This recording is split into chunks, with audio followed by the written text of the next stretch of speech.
Salutations à toutes les frères et sœurs en Christ dans le monde entier. Je me présente le frère CL de l'île de la Réunion pour les nouvelles personnes qui visionneront la chaîne. Notre enseignement sera sur la parabole des 5 vierges sages et des 5 vierges folles de l'évangile de Matthieu chapitre 25. Avant d'entrer dans le partage de la parole de Dieu, prions frères et sœurs. Père, merci pour ta présence, nous te bénissons pour l'œuvre de la croix, pour ton amour, pour ta bonté. Adonai, Dieu d'Israël, conduis-nous par ton Saint-Esprit dans ta vérité, Seigneur Jésus-Christ, car tu es le chemin, la vérité et la vie. Illumine les yeux de nos cœurs en longueur, en largeur, en hauteur, en profondeur, dans la compréhension de ta parole éternelle pour l'assimiler et à la garder et à la vivre pour porter plus de fruits par ton Saint-Esprit, pour que tu sois glorifié, Père Céleste, éternellement dans le nom puissant du Seigneur Jésus-Christ, Dieu de gloire. Amen. Prenons l'évangile de Matthieu, chapitre 25, versets 1 à 4, qui nous dit: alors le royaume de Dieu sera semblable à 10 vierges qui, ayant pris leur lampe, allaient à la rencontre de l'époux. 5 d'entre elles étaient folles et 5 sages. Les folles, en prenant leur lampe, ne prirent point d'huile avec elles, mais les sages prirent avec leur lampe de l'huile dans des vases. Amen. Donc les 10 vierges allèrent à la rencontre de l'époux. Elles avaient dit adieu au monde pour chercher les choses d'en haut, là où Christ est assis, d'après la lettre aux Colossiens, chapitre 3, versets 1 à 2. Elles ont toutes pris des lampes. Il n'y avait qu'une seule différence. Les sages ont pris de l'huile dans leur vase en plus de leur lampe, tandis que les folles ne comprenaient pas qu'elles devaient prendre de l'huile dans leur vase. Le livre du Lévitique, chapitre 24, verset 2, nous déclare: ordonne aux enfants d'Israël de t'apporter pour le chandelier de l'huile pure d'olive concassée, afin d'entretenir les lampes continuellement. Amen. Ainsi, les lampes sont la confession de notre foi en Jésus-Christ, d'après Matthieu chapitre 10, verset 27, et du livre de Romains chapitre 10. Si vous lisez le livre de Romains chapitre 10 et du livre de l'évangile de Matthieu chapitre 5 verset 15. Pour avoir de l'huile, il faut concasser quelque chose. Et sans l'huile, les lampes ne peuvent pas brûler. Ce qui fait tellement défaut, ce sont les lampes qui puissent briller en continuité jusqu'au retour de notre époux Jésus-Christ. La vie et la doctrine, l'enseignement de Jésus-Christ, de la garder et de la pratiquer en continuité dans nos vies avec fidélité et persévérance jusqu'au retour du Seigneur Jésus-Christ. Donc si je confesse que nous devons marcher dans les traces de Jésus, lui qui injuriait ne rendait point d'injure, d'après la première épître de Pierre, chapitre 2, versets 21 à 23, cette lampe ne brille pas si je rends des injures. Et pour que je ne rende pas d'injures, il faut que quelque chose soit concassé en moi. C'est ma volonté propre, mon honneur. S'il est concassé, alors la lampe brille. Les 5 folles avaient eu un peu d'huile dans leur lampe, car elles disent: nos lampes s'éteignent. Quelque chose avait donc aussi été concassé chez elles. Voyons maintenant quelque chose concernant les actions de la chair. Or, les œuvres de la chair sont manifestes. Ce sont l'impudicité, l'impureté, la dissolution, l'idolâtrie, la magie, les inimitiés, les querelles, les jalousies, les animosités, les disputes, les divisions, les sectes, l'envie, l'ivrognerie, les excès de table et les choses semblables, selon le livre de Galates, chapitre 5, versets 19 à 21. Donc, ces œuvres et les choses semblables sont manifestes, tout le monde sait que ce sont des péchés. Si nous faisons de telles choses, il n'est pas facile de croire en notre christianisme. Toutes les vierges en ont assez et concassé pour être des vierges. Les sages cependant ne pensaient pas seulement avoir des lampes qui puissent briller sur le moment. Elles ont anticipé pour le futur aussi. Elles ont été prévoyantes pour l'avenir. Elles pensaient à la réserve d'huile. Elles pensaient aussi au vase en continuité pour qu'il y ait toujours de l'huile en réserve dans leur vase. Amen. Alléluia. Au cas où ça manquerait. Amen. Donc, les œuvres de la chair veulent se manifester de plusieurs manières dans la vie quotidienne, que ce soit par la négligence, l'autosuffisance, la paresse, dans les différentes épreuves que nous rencontrons dans notre contact avec les autres personnes, les autres hommes et femmes. C'est là que la lampe que tu es en Christ doit briller dans ce monde de ténèbres, de mal, de péché.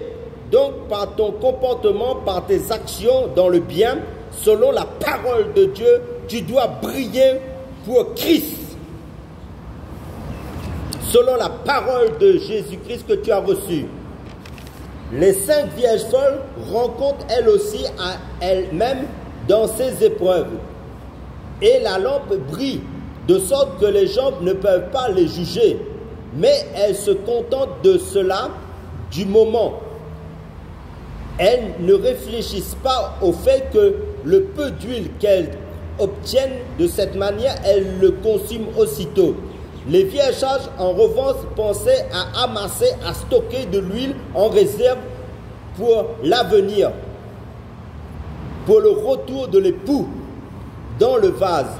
Une fois l'épreuve passée, à chaque fois, le renouvellement perpétuel de l'onction, de l'huile. Elle y repensait là, dans le silence, dans le secret, devant la face de Dieu, dans la présence de Dieu, dans la prière, la méditation de la parole de Dieu, dans le fait de vouloir connaître sans cesse la volonté de Dieu. Aller toujours en profondeur avec le Seigneur Jésus-Christ. Elle pouvait se voir elle-même, leur nature humaine, et elle la concassait aussi dans l'humilité, dans la repentance, par la grâce de Dieu, par son Saint-Esprit en continuité. Il n'y avait personne à ce moment-là pour qui elle aurait dû briller dans le secret. Elle n'avait donc pas besoin de se servir des lampes. L'huile qu'elle obtenait de cette manière dans le secret, dans la présence de Dieu, en réserve. Elle l'amassait dans leur vase en faisant la volonté de Dieu, en demeurant dans sa présence, en continuité, dans cette relation intime, personnelle, profonde et constante, dans la prière et en pratiquant sa parole de vérité. Dans le quotidien de leur vie, en cultivant le fruit du Saint-Esprit. Voilà la vie cachée avec Christ en Dieu. Tandis que les vierges folles sont satisfaites lorsque les hommes ne peuvent pas les juger en apparence. Elles accomplissent sans cesse de bonnes œuvres. Il faut pour elles sans cesse du mouvement sans vraiment être dans la volonté de Dieu, dans l'intimité, dans le secret. Le calme et la tranquillité avec leur Dieu. Non, il faut faire quelque chose. On peut vraiment les comparer à Marthe. Dans toute son zèle pour servir Jésus, mais sans intelligence. Elles étaient humaines. Elles ne comprenaient pas Marie, qui s'asseyait aux pieds de Jésus et qui amassait de l'huile dans son vase. Donc, amasser de l'huile dans le vase. Quand on rejette le péché sur la conscience, cela donne de l'huile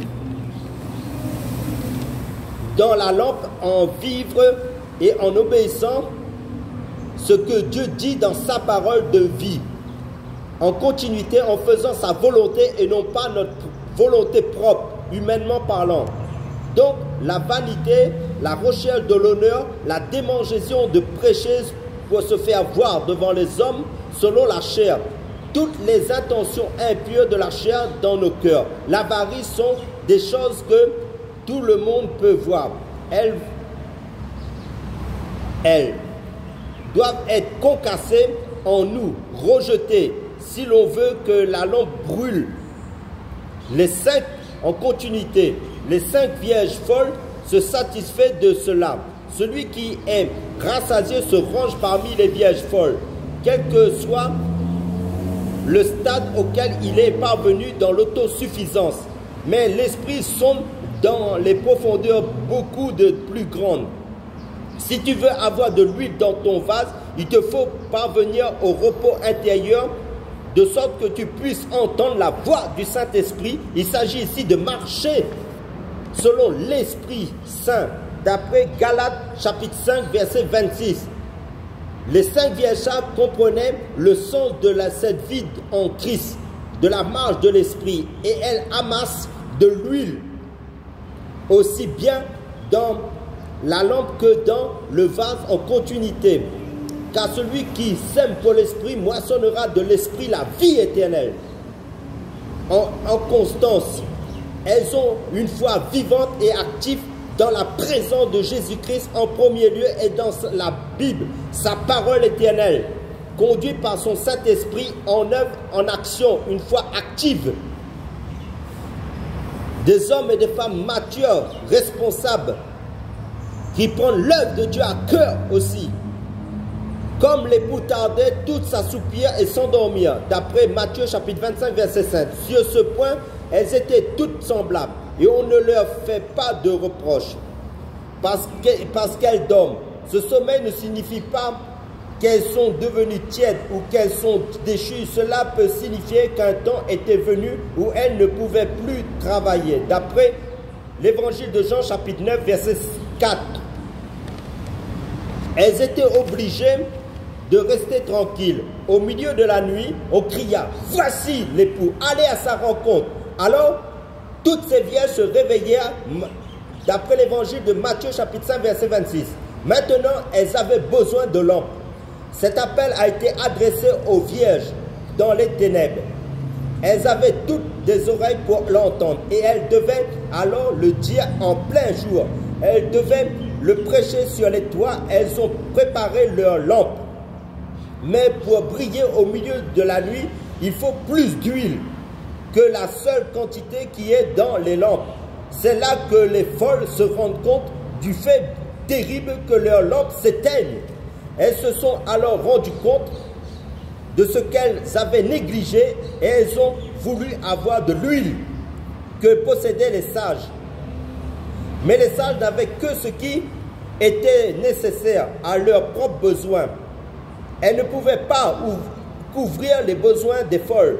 Non, les folles devaient d'abord aller chez ceux qui vendent de l'huile.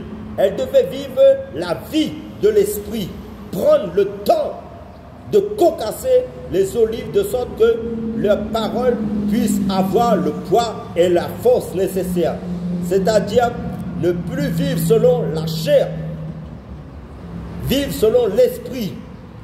La vie est la lumière des hommes, c'est-à-dire la vie de la parole de Dieu qui s'est faite chair, Jésus-Christ, la parole de Dieu. Car tout disciple accompli sera comme son maître. C'est pourquoi personne ne peut emprunter de la lumière à d'autres. On trouve aussi de nos jours des gens qui vivent même dans le péché, selon la chair, mais qui cherchent à se cacher parmi les chrétiens. On leur fait confiance parce qu'ils vont aux réunions où il y a des gens très bien.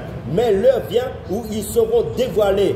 Quand le cri a retenti, il était trop tard pour acheter de l'huile. Et l'onction, on ne l'achète pas, on le reçoit gratuitement. C'est une parenthèse que j'ouvre et que je ferme. L'époux est arrivé et celles qui étaient prêtes sont entrées avec lui. Plus tard, les autres vierges vinrent et dit Seigneur, Seigneur, ouvre-nous. Mais il répondit, je vous le dis en vérité, je ne vous connais pas. D'après l'évangile, en parenthèse, Matthieu chapitre 22, versets 11 à 12. Elles avaient marché devant la face des hommes et elles n'avaient pas pensé au témoignage de l'époux. Il n'avait pas pu leur parler comme il l'avait pu avec Marie. Il ne les connaissait pas, l'époux. Puissons-nous donc tous nous réveiller et nous consacrer davantage à amasser de l'huile dans notre vase, à nous préparer davantage dans l'intimité avec notre Dieu et dans l'obéissance à sa parole. Nous aurons alors la force d'échapper à toutes ces choses qui arriveront et de paraître debout devant le Fils de l'homme, selon l'évangile de Luc chapitre 21, verset 36. Pour conclure notre message, prions, frères et sœurs. Père, dans le nom du Seigneur Jésus, garde chacun de nous éveillés spirituellement dans la vie de l'Esprit de ta vérité éternelle, jusqu'à la fin de nos jours,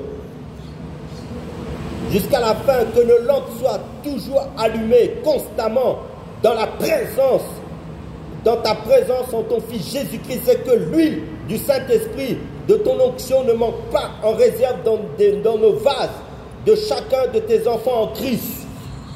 Dans cette relation cachée avec toi, Seigneur Jésus-Christ, dans la prière constante, dans la méditation constante de la parole de Dieu, car tu ne regardes pas à l'apparence, mais tu regardes au cœur, dans l'obéissance constante de ce que tu dis, Père, dans ta vérité éternelle.